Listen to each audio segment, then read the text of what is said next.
Welcome.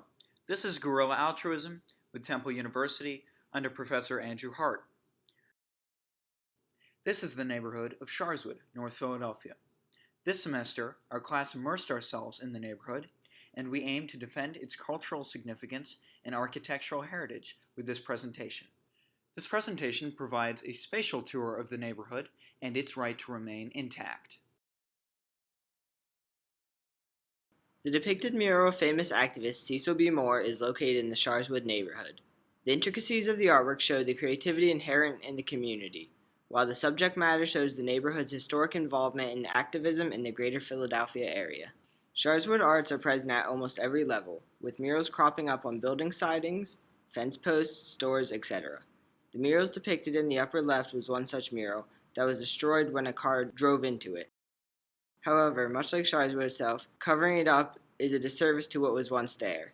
The history and beauty created in past generations deserves more than to be merely torn down or covered up. Arriving at 2110 Master Street, we see an image that represents the mentality that homeowners in Sharswood hold toward the PHA reclamation plan.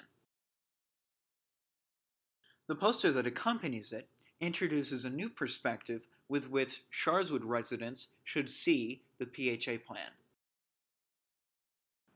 Over here, we have a picture of the Sharswood Bloomberg Towers. In the shadow of the towers lies oppression. Fix the problem and expose the residents to light. Outside residents believe that the Bloomberg Towers generate animosity within the neighborhood because of their presence, their noisiness, and the disruption of peace.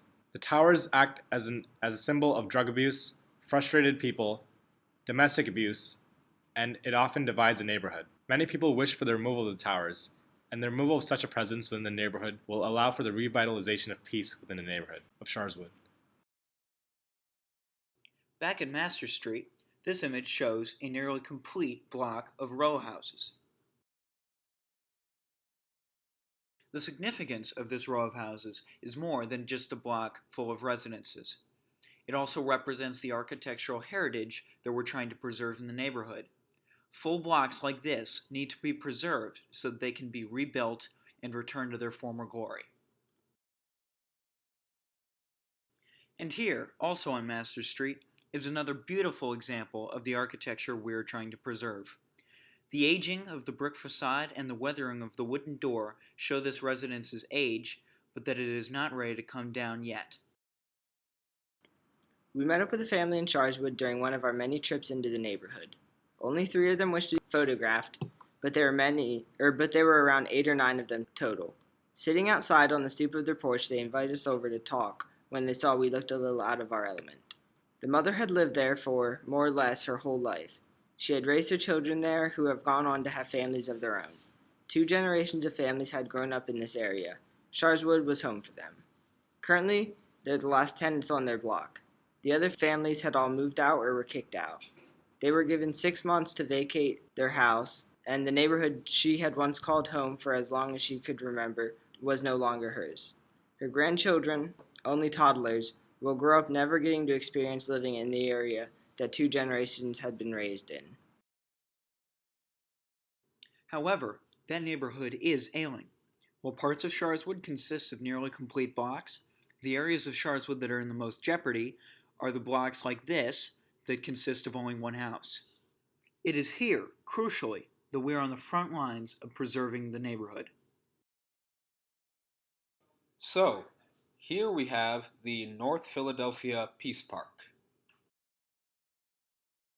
Here's a small poster which provides a brief description of the North Philadelphia Peace Park. And so the idea of this poster is to show that the Peace Park is an organization that helps bring together the residents of Sharswood as a greater community for a great cause and service that really expands on and develops the neighborhood.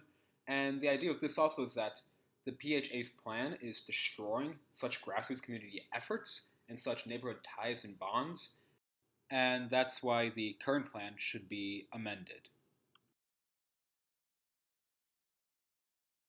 This is an example of a row house located in the 2300 block of Sharswood.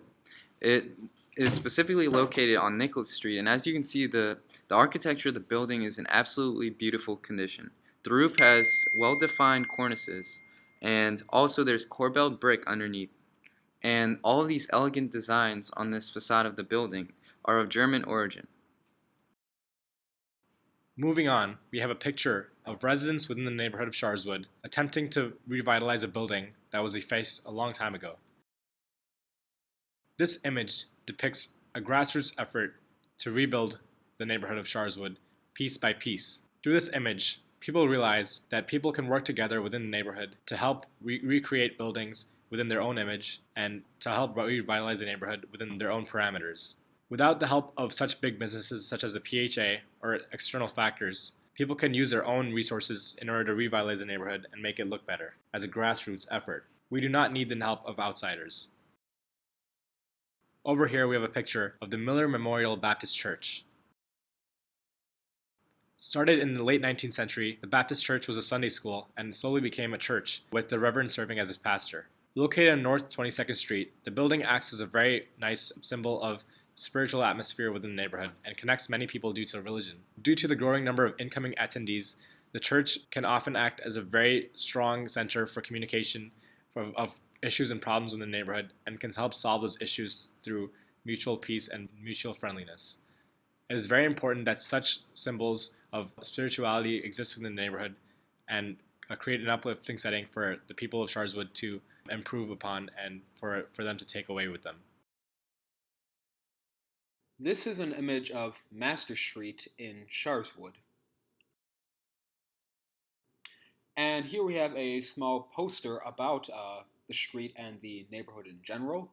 The poster more or less admits that Sharswood, yes, does need to be developed as a neighborhood, but it still nevertheless critiques the PHA's plan because the PHA's plan does not actively involve the residents of Sharswood in decisions that are affecting the neighborhood. So yes to development, but no development without active involvement of the people who actually live in the community. And that community has a rich history of using its voice. When Girard College was desegregated, the community led one of the era-defining peaceful protests. Currently, those people are still using their voices.